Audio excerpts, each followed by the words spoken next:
to me, writing a story, especially in the far future military sci-fi, it reminds me of that scene in Starship Troopers. What good is a knife if the enemy only has to push a button? Can't push a button if you can't. It's not exciting to your push a hand. button. Right. And I think readers accept that. I think readers accept there's a certain level of, suspended disbelief on future technologies when it benefits the story.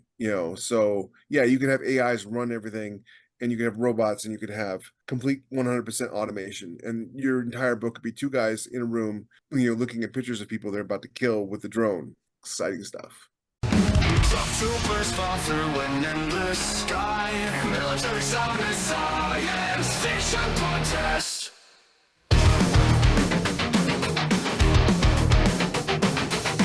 We enter the system on fire. Military sound and science fiction contest. Top stories every Wednesday. Military sound and fiction contest.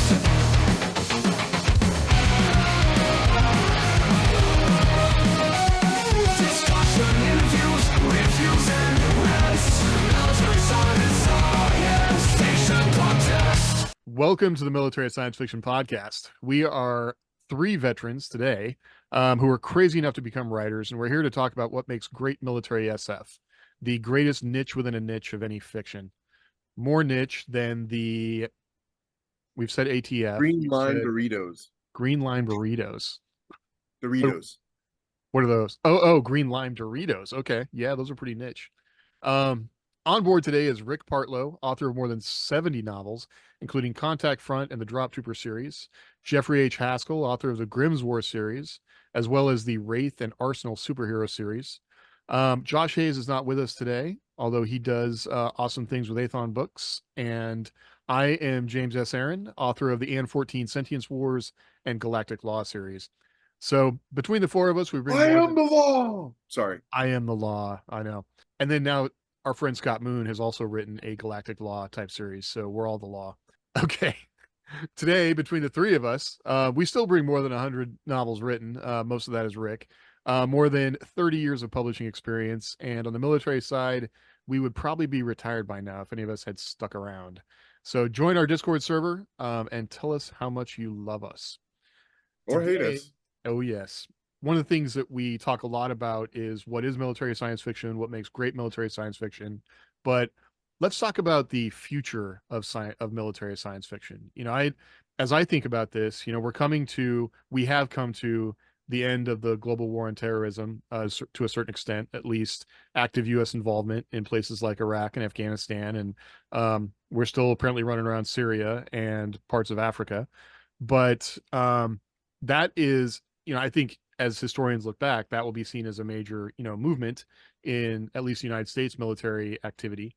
And a lot of that has shaped what military science fiction looks like currently, at least what readers might be looking at when they envision what, we were just talking about infantry operations, or you don't see a lot of naval current MILSF, but Air Force definitely, forward air controllers, things like that. What do we think it's going to look like for the next wave, the next 10 years, 15 years of military and science fiction? And maybe we could start by, where do you guys see what have been past major movements of MILSF?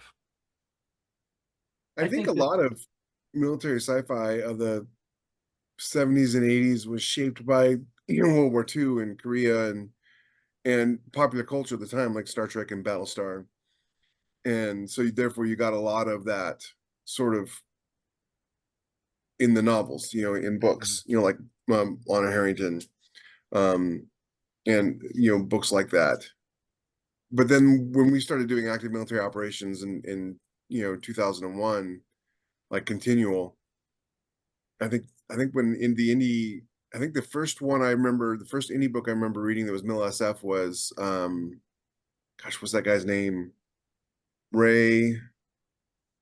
He did Marine, and he's we've seen him at conferences a couple of times. Marine? Yeah, I think it was called Marine. I actually did a novella for him in one of his About Josh Dalzell? No, not Josh. Jay Allen was one of the Jay Allen, there we go. Yeah. Ray. I'm sorry, Yeah. Jay. Sorry. You can call me The Rick. brain is mush. Yeah, Oh, Jay shit. Allen. I think it was the first military sci-fi I read. I remember reading, and it was far future, guys with high tech armor and guns fighting aliens, and yeah. So I think the you can always look to the past to see what's going to shape the future, and after 20 years of infantry action, and I think there's a lot of room for the future of military sci-fi for more. I know we always joke about the niche within the niche, even though it's the largest niche in sci-fi. I think there's a lot of room for more tangential, works. I'm always talking to veterans who do like um Casey, who works for Bain. She was a helicopter Apache pilot, and I'm like, you need to write that, but military sci-fi, search and rescue pilot or something like that. I managed to talk Kevin Eikenberry. I met him at 20 books, and he was a tanker for 20, 25 years. I don't know how long, but a long time. And he didn't think anybody would be interested in reading a tank series, a military sci-fi tank series. Hammer And slammers would beg to disagree. I know. I That's know the that's thing. what That I just said. blows Hammer my mind. slammers Yeah. and Bolo. I'm like, dude, no, it's perfect because nobody else is writing it, but it's something people would like to read. And so I think the future of military sci-fi is to diversify outside of the pure infantry action. Yeah. Well, Rick, you started to talk. Yeah. Well, how would you answer that? I think the original military sci-fi, I don't say original, but the Starship Troopers was the original. So that's been The blueprint. that's like 60 some years now since Starship Troopers came out. Mhm. And it's powered armor, infantry, drop trooper type deals. They're still popular. So I'm not sure that there's any sea change coming because it hasn't really changed that much since then. I think that fleet type novels really took off about the late 90s when David Weber started writing, Honor Harrington. But really the ones that I remember reading the most back in the 80s and 90s were kind of ground. I mean, they had space stuff, but it was like infantry troops, or Marines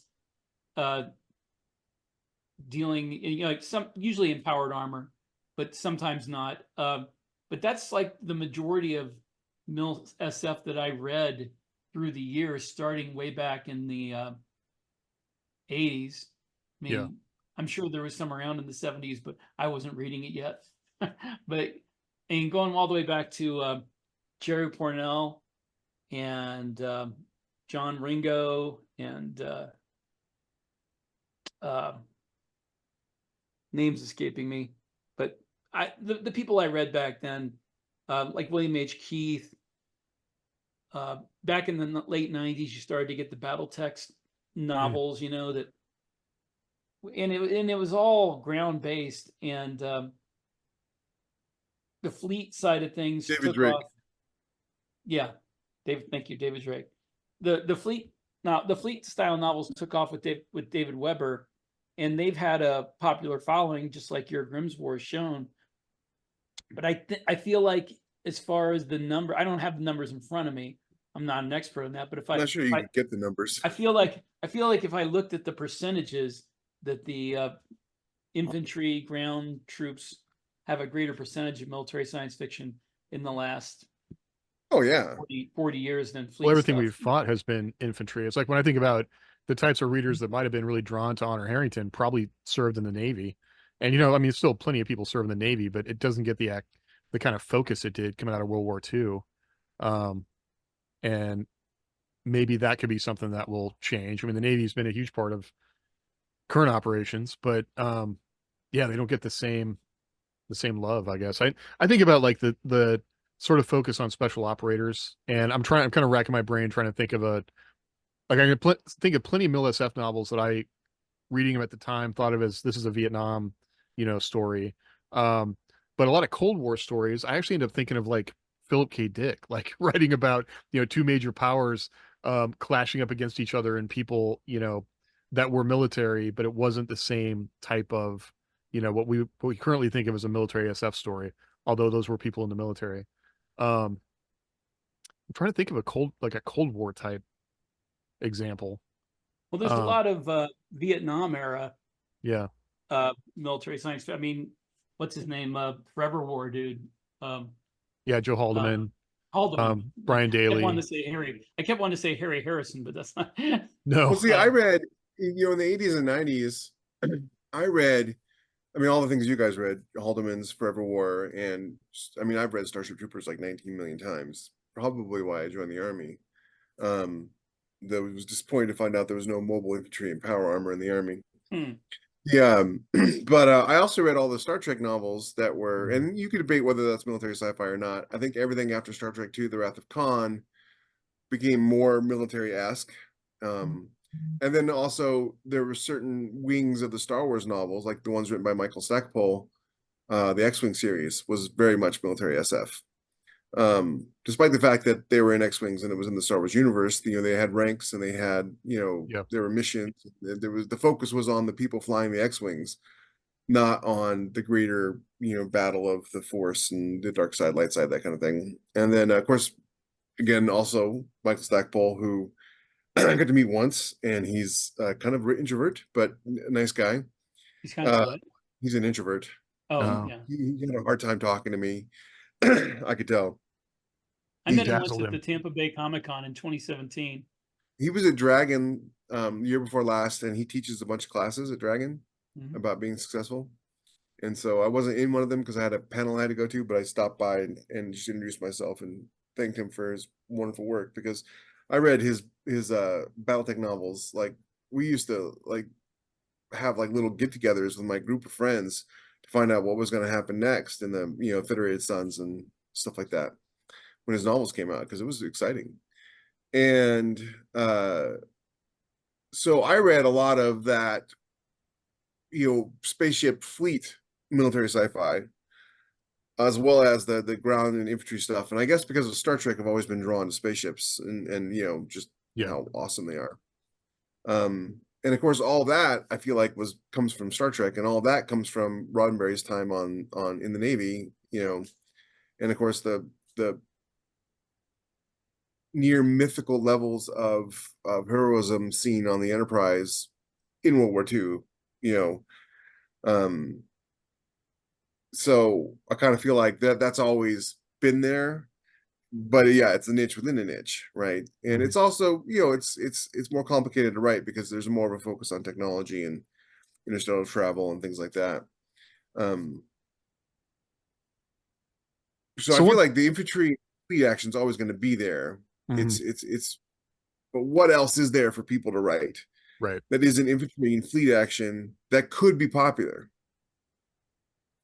It's difficult because you do something basic like infantry or fleet, you get not just the people who've been in the military, but you get the people who wanted to be in the military, the people who just have an interest in it. If you people. If you delve deeper into something like a search and rescue or a tactical what do you call it, the guys who do the air support for the Air Force, forward air controllers. Forward air controllers. Yeah, forward air controllers.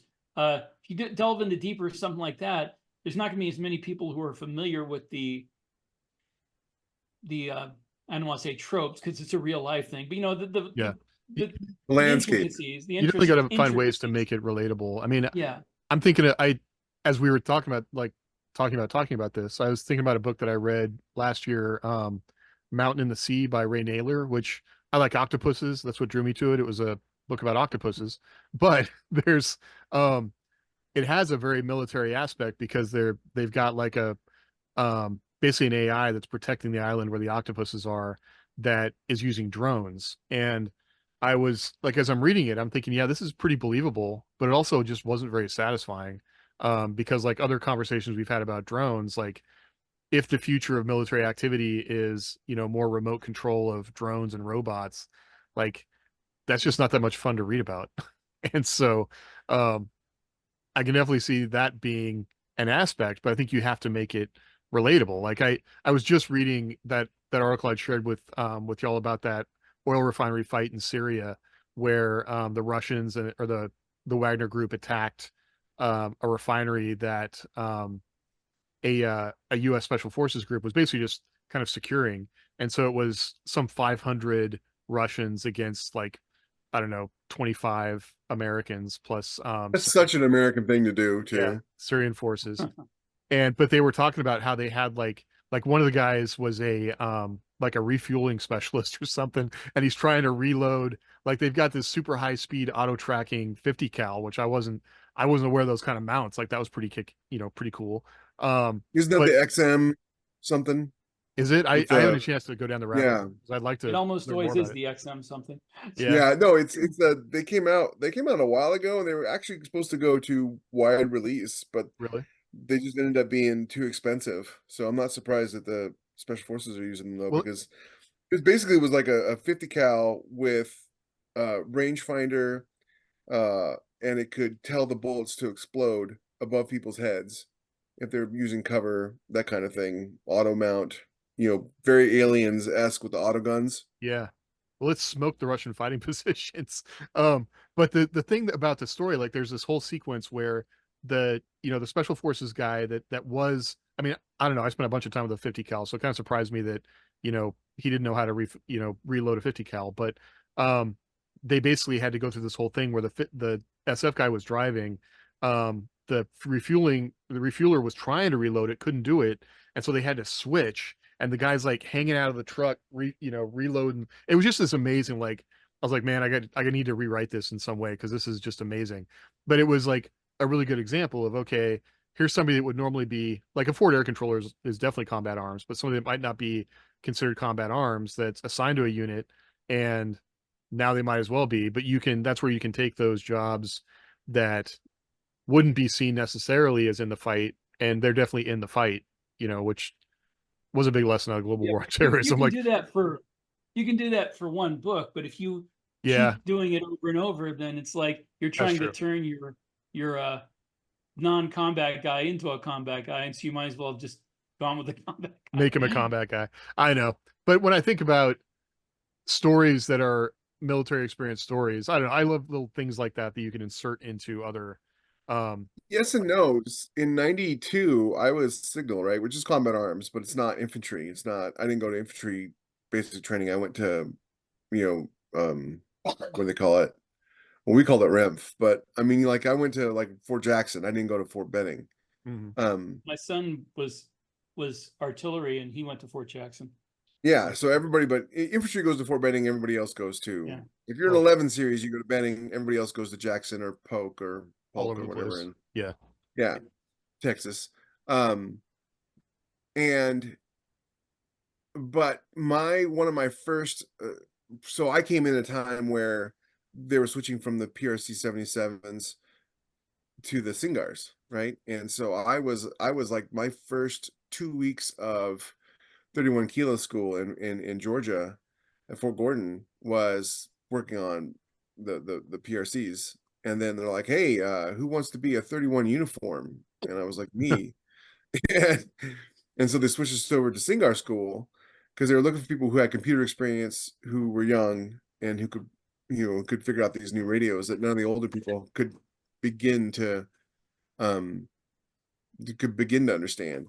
And so when I got to my regular duty post, the first thing that happened to me was they sent me over to the 2nd 75th Ranger Battalion, and I spent 6 months there teaching them how to use the radios. And I didn't deploy with them, but I could have, because other people did when they deployed who were not Rangers. So that's a way you could do a story where you have somebody who is like that refueler, they're attached to the unit, but they're not whatever that unit Right. is. And that would be interesting, and it would be believable because that happens all the time. So sorry, I almost got lost in the weeds there, but I managed to save it. Well, when you said you volunteered to be a 31 uniform, I was about to say, like, you could have almost got assigned to a Patriot unit, then you would have hated life. Um, we had, because that was part of our IMTO, was a uniform, because we had both UHF and VHF. and Singars at the time, but But weren't Patriots air conditioned? well, they part of one the control van is air conditioned for the equipment. But I mean that's the thing. I Like went where the equipment went, man. I know they I don't know. I mean, Patriot is supposedly or air defense is a combat arms, and at the time, I don't know. It just shows how things change. You know, I mean, it's definitely in the fight in Ukraine right now. But at the time, it was definitely a rear, division level asset. So that's something that can change too. I guess is looking at what your weapon systems you've come up with, and how the sort of battle space can change depending on where you put people. That I mean, a place like Ukraine where you could have just a really fluid battle space and something that could be considered rear echelon all of a sudden becomes a front line. Um, I mean, artillery is even all over the place. HIMARS, people might almost be thinking about, it's definitely a long range weapon. But all of a sudden it could be moved into much more of a combat situation that, I mean, I don't know. I'd love to read about HIMARS and how those rocket propelled systems work. Point is, there is a lot of flexibility Right. what writers can do, and I feel like there's a couple of like Rick, you yourself with Drop Trooper kind of have a corner on that market. And there's a couple other people who do it really well, and I just don't know how much space there is for anybody coming into the military sci-fi now, trying to write an infantry guy in power armor. Well, not is not gonna to be go too heavily into the weeds or inside baseball, but being brutally honest, there's not a hell of a lot of space left in mil sci-fi period at this point, because the market is very saturated. Because this started back about 6 years ago, Right. 7 Everybody years blames ago. Chris Fox. Yeah, Chris Fox gave military science fiction as an example in his book Right to Market about a market that was underserved. in Chris's defense, he specifically told people not to do what he did. I know, but I'm just saying that's when it started, and it's taken quite a long time to get this market because it is a very popular market. It's taken a long time to get it saturated, but I think it's pretty close to saturated at this point. Unfortunately, it's not saturated with bestsellers. No, but I mean, people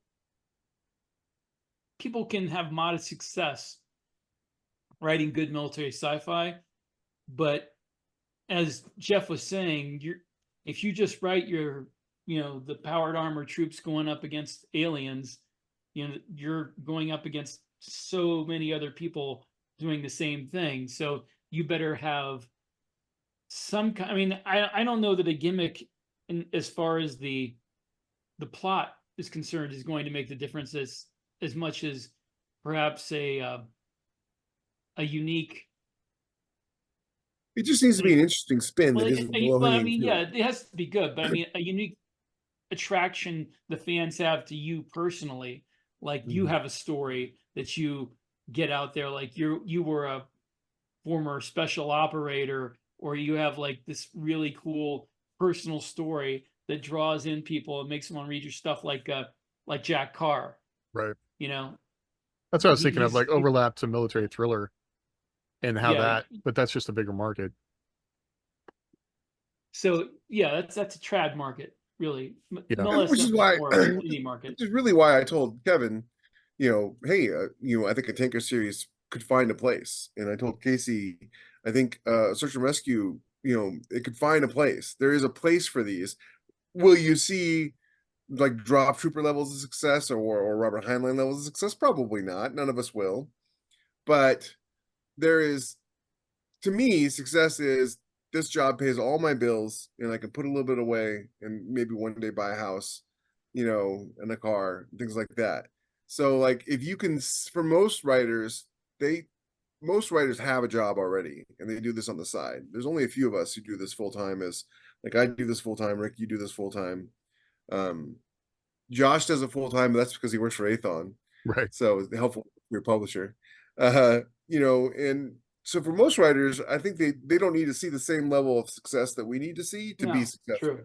You know, To be you satisfied. and I have a That very high level of bar. success too, yeah, Yes. is like you're still making more than most, I would comfortably Ah, say 90% of writers, even those Yeah. with supposed, trad contracts or things of that nature. Um, Someone told me recently that I think I saw it on Facebook. I forget where it was, but they were bragging about how much money they made as a traditionally published author, and their book was on the New York Times bestselling list and all that stuff. And I was just looking at their amount of money they had made, and I was just like, that's not much, man. right. That's not very. It was like $40,000 or something in a year, and I'm like, that's not even above the poverty level, for a family. It's a good amount if you have a job already. I Yeah. mean, 40,000 extra a year is a very good amount to bring in. You could do a lot of things with that. But if you're counting on that to live on, then you better have a spouse who's a professional, you know, When I was writing full or time, I kept like fluctuating between the amount where you could get the subsidies for health insurance. And that's really one of the biggest things that pushed me back to getting a job that had health insurance, was because it was just killing me. I had to pay back subsidies I'd gotten based on my income. And I was like, well, I don't know. I didn't break out of that, like making enough money to make it, um, I don't know, where I could cover that. But also I'm not the artist that you guys are. So it pushed me to, I don't know. I was very stressed out without having a job. But I Well, think, I had to, because of health insurance at the beginning of the year, or at the end of last year, I worked at Amazon for 4 or 5 months because I needed to cover that gap of health insurance because they wouldn't cover us yeah. because I made too much money the year before. So yeah, I feel you. But I yeah, health think, insurance is expensive. yeah, it's kids, man. Why do we want to have kids? Um, Even if you don't have kids, it's expensive. well, I'm We covered I have with don't the know, VA. James. Perpetuation of the I species. know. we have one kid who's in college who's still on our health insurance, and between her and the two of us, it's a big chunk of our monthly budget. I actually, because in the state of Oregon, like my daughter would be covered, and then it's my wife that's not covered because I'm covered with the VA. Um, and so yeah, I try not to dig into my wife too much, but you're the reason I work, just for her. Um, She's probably going to watch this, so I would I know. edit that out. He She's loves very you. she's very grateful. I know. I love her very much. Um, I think we kind of have gone to two different places, like between, is there more to say about because I wonder about that, the readership, it could be the readership from the global war on terrorism.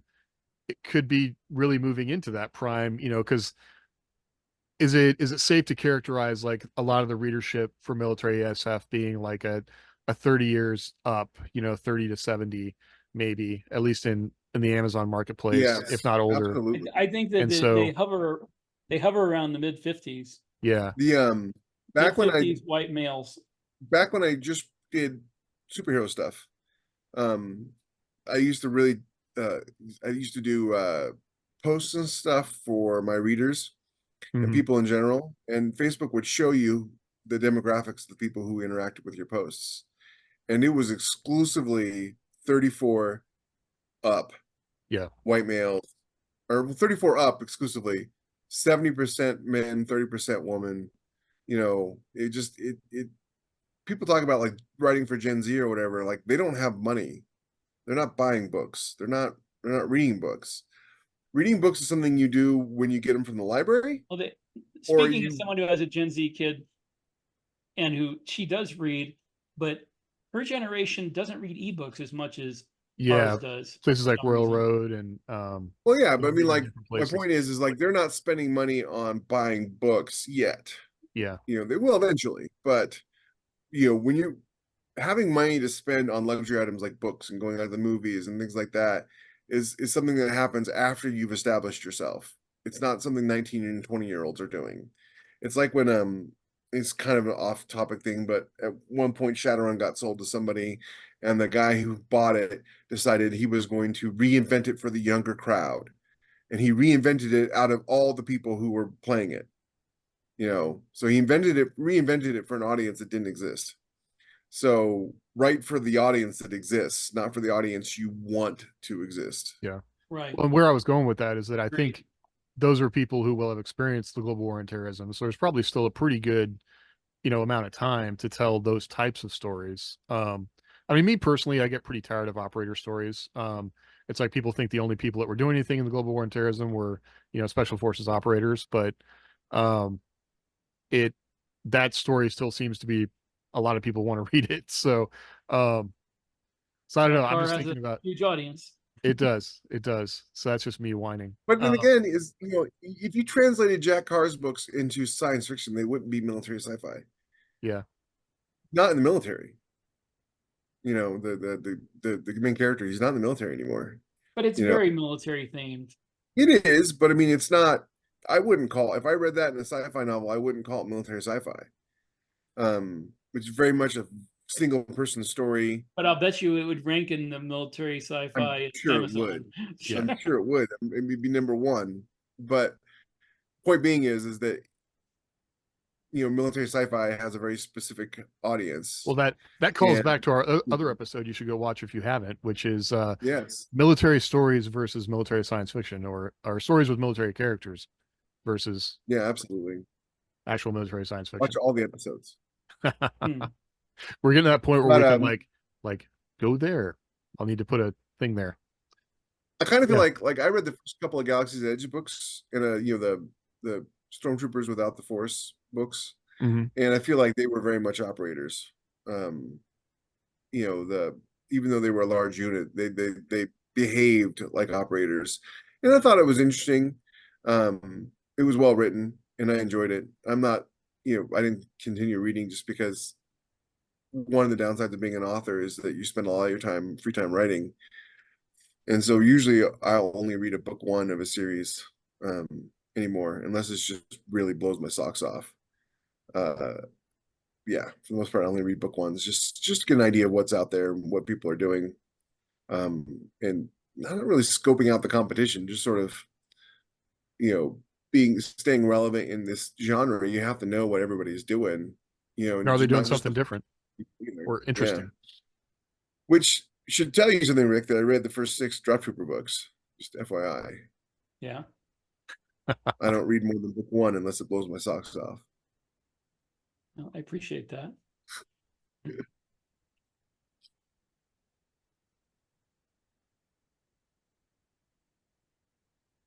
So what else? I'm thinking about like other I can keep weapons talking. I know.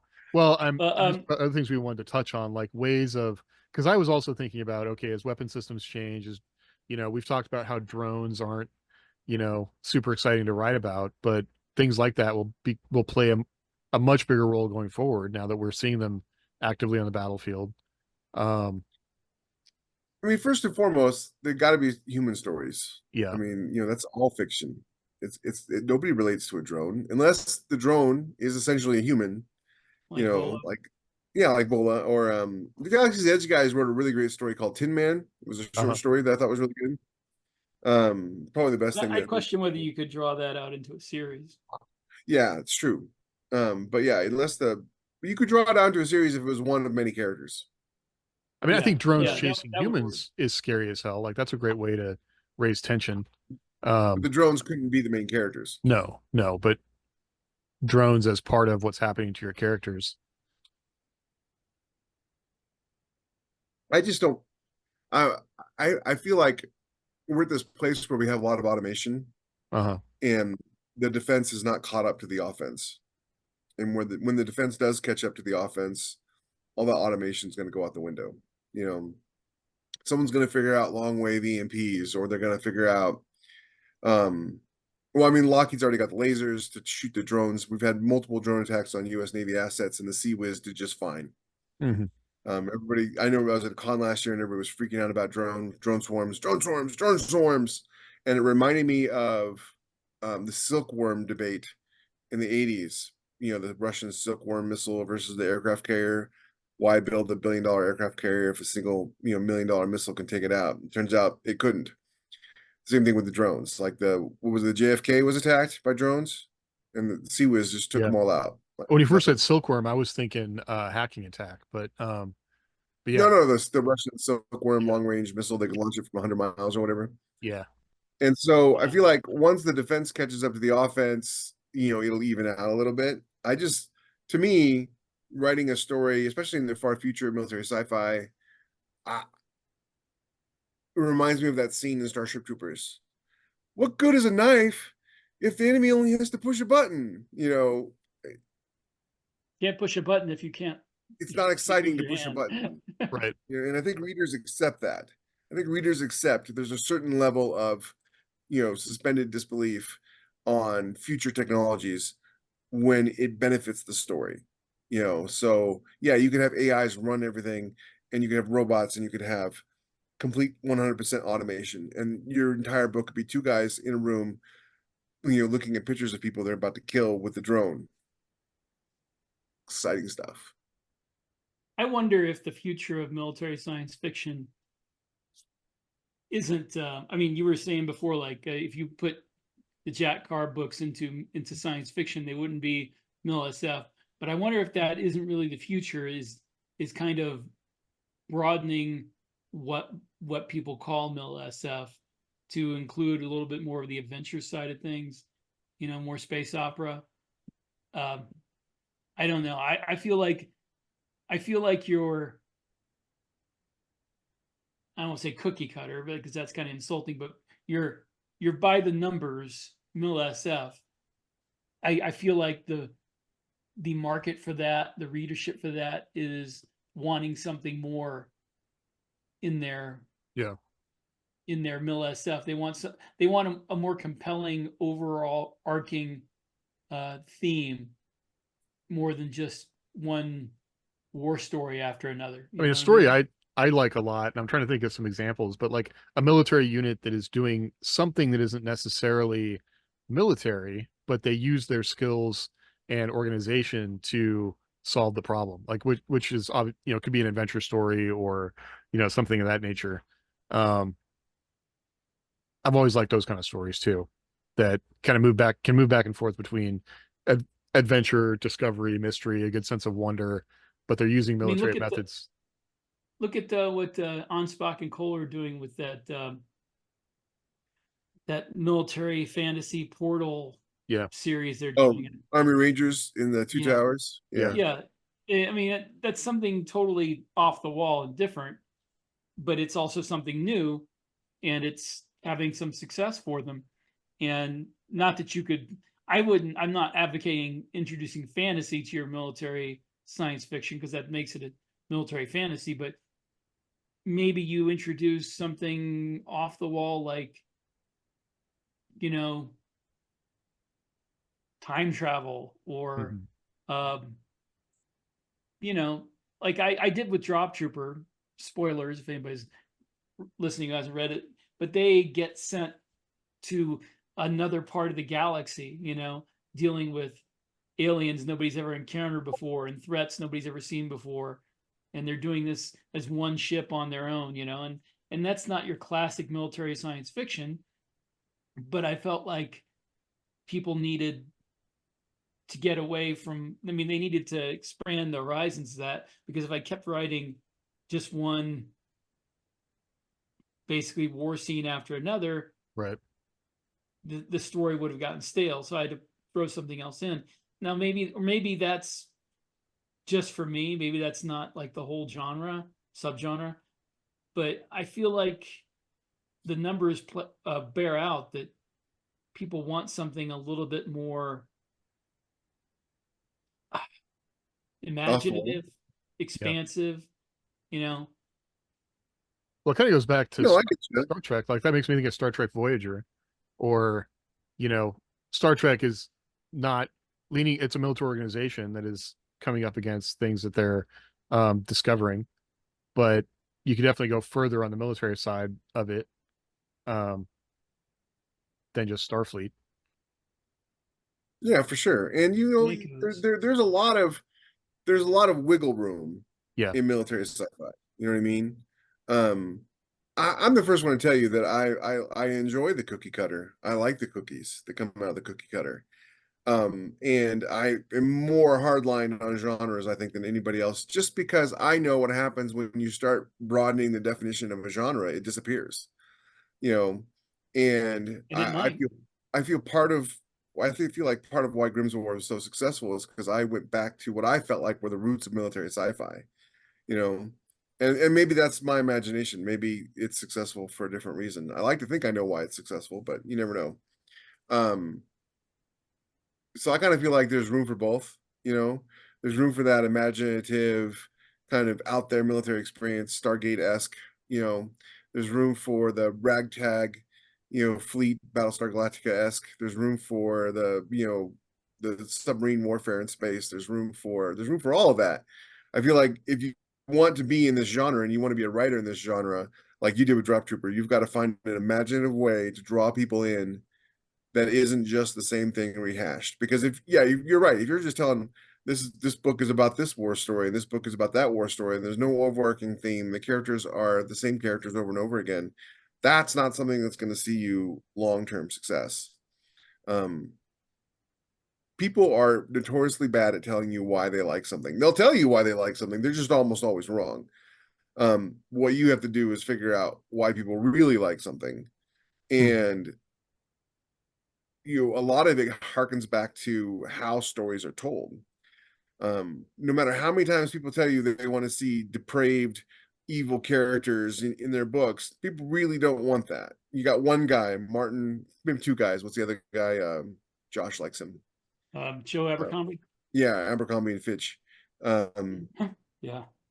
Two guys who can get away with that, and everybody else who tries it fails.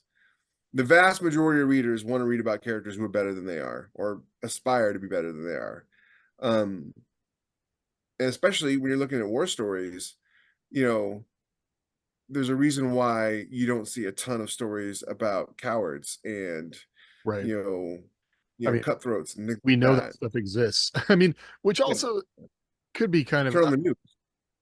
yeah, it's not like it doesn't make you feel good to read it. Like, I'm reading a book right now that just feels like it just keeps hammering over and over and over again. Like, I get it. We weren't excited to be in Iraq, or whatever. Like, things didn't go the way we wanted them to, but I get tired of being told over and over and over again by the author that like how bad that was. I know how bad it was.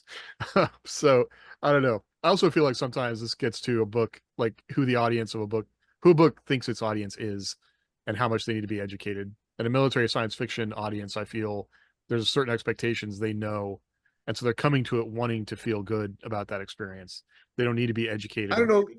I think they're interested Yeah. in honor. They're Yeah. interested in honor. Yeah. They Yeah.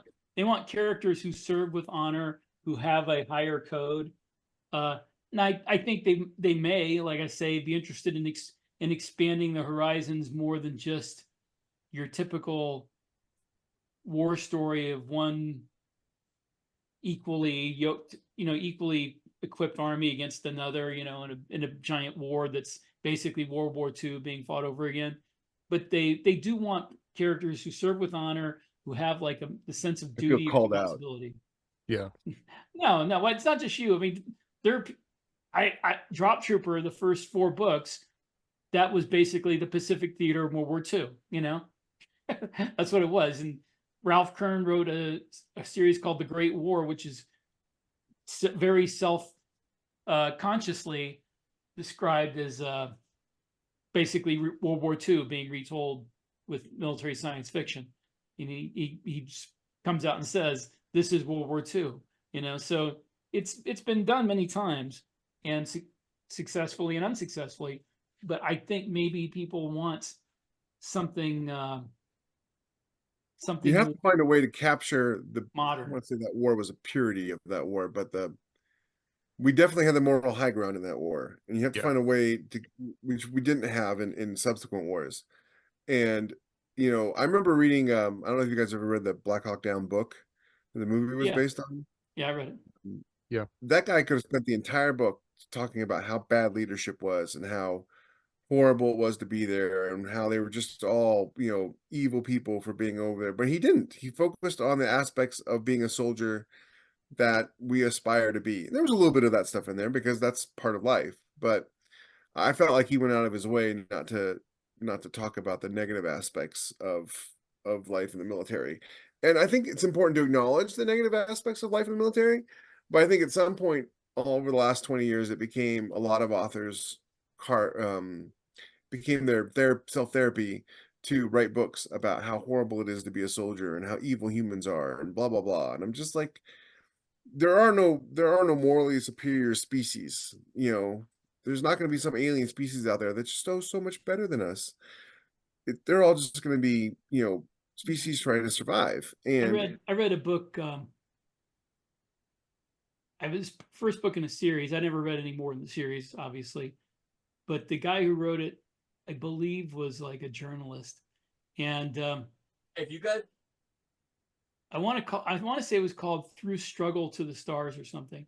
And the thing that struck me about it was this is like I don't know, 100 years in the future, maybe a little more, and there's starships, but there's still nation states on Earth.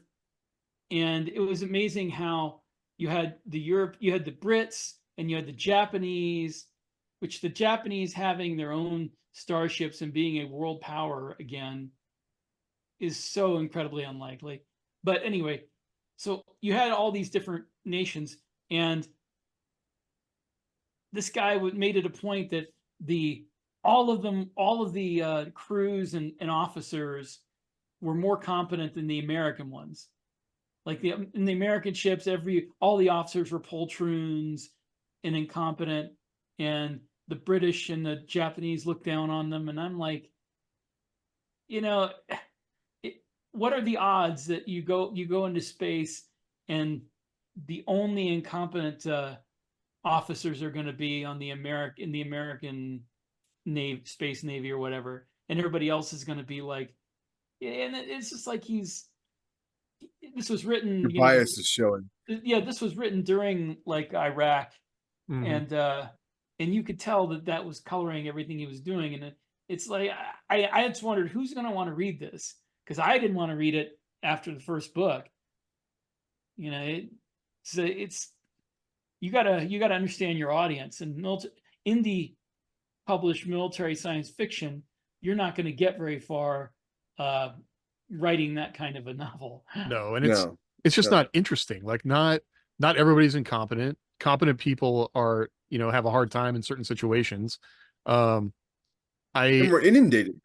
yeah, We're just inundated with movies and TV shows about how military people are the bad guys and military people are incompetent or military people are warmongers. I mentioned this before. I loved Castle, the TV show Castle, but there was this one episode where I just wanted to reach to the screen and strangle them because there was a sniper in the city, and it turned out to be this homeless Marine veteran who couldn't afford food, but had a $10,000 sniper rifle that he must have Yeah. bought on the black market, for $5 or something. And I'm just like, Because those are all over the place for $5. right. yeah, You got 20 of and them. H&K PSG ones are just like everywhere. And I just Made wanted a to special trip to Manhattan Bought it just on to buy one. Craigslist. buy one. Yeah. It frustrates me to no end. I'm inundated with this content. I I don't need it in my books too. Mhm. And I feel like It's like it's like back in the 70s and 80s, all the movies, like every Vietnam veteran was like this psychotic guy who was about to break. And you look at the actual numbers, Vietnam veterans are more successful than the average person in life.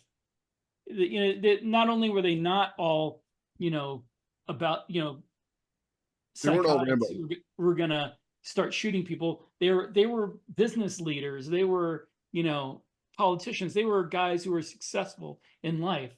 But if you watch, movies or TV or read, thriller novels, every Vietnam veteran is like a ticking time bomb. Right. Well, that's kind of And a trope with veterans in general anymore. yeah, and I feel like that's like military sci-fi readers are coming to military sci-fi to escape that. So if you Yeah. just do the same thing that everybody else is doing, you're not really standing out. You're not really going to stand out in the genre. And I'd say you're not understanding the genre. I mean, it's And your audience. yeah, what they want. And there's one thing I can tell a prospective writer, it would be to know your audience. Mhm. Because you either write for yourself or you write for an audience. You can write for yourself, that's fine. And you may sell books that you probably won't. But know that going in, like I am writing this for me and hoping to find a market. But you're more likely to be successful if you find the market and then write for it. And that's not being a hack or writing the market in the traditional sense of it. That's just knowing your audience and knowing who you want to sell the book for. So every time I see advice on Facebook or wherever where they're like, oh, just write what you want to write. And I'm just like, yeah, and maybe somebody will read it. But if you're writing just for you, then you're going to have an audience of one. And so you got to know your audience. And with military sci-fi, especially, unless you're a important. 50 to 60-year-old white male veteran who's interested in the military. Right. Who reads and owns a Kindle. Exactly. Then you're writing for your audience. Just because you're a member of your audience. Right.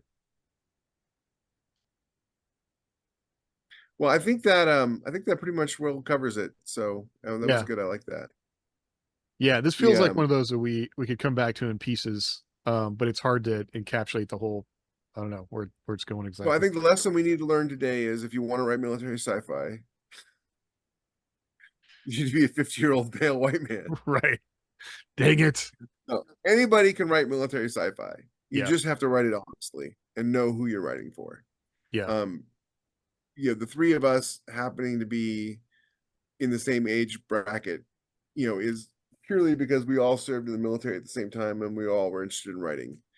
So, it just, it's too bad Josh isn't here. He's the younger. Yeah, Josh youngster. is, how old is Josh? Is like what? 42, I think. 42. Yeah. And Yeah. he's the younger one. So I'm 48. Yeah.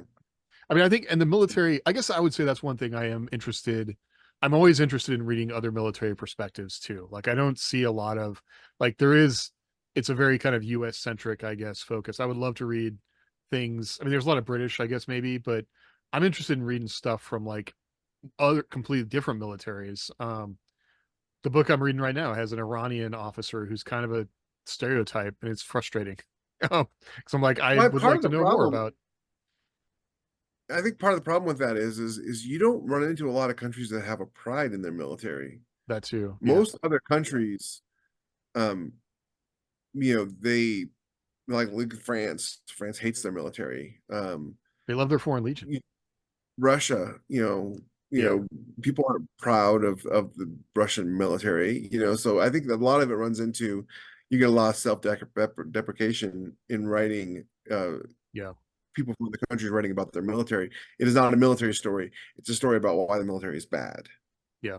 And if you think about it, historically, military is responsible for coups and assassinations, and, we just happen to have a different, different kind of military. I guess we could thank the Brits for. Okay. Well, I think that's a good place to hang it up. We've been here. We're almost at an hour, but we'd love to hear what you think about it as well. So hit us up in the Discord and let us know what you think about the future of MILSF, military stories that you would like to read that maybe you're not seeing. I don't know. I'd love to hear what other people think about this too.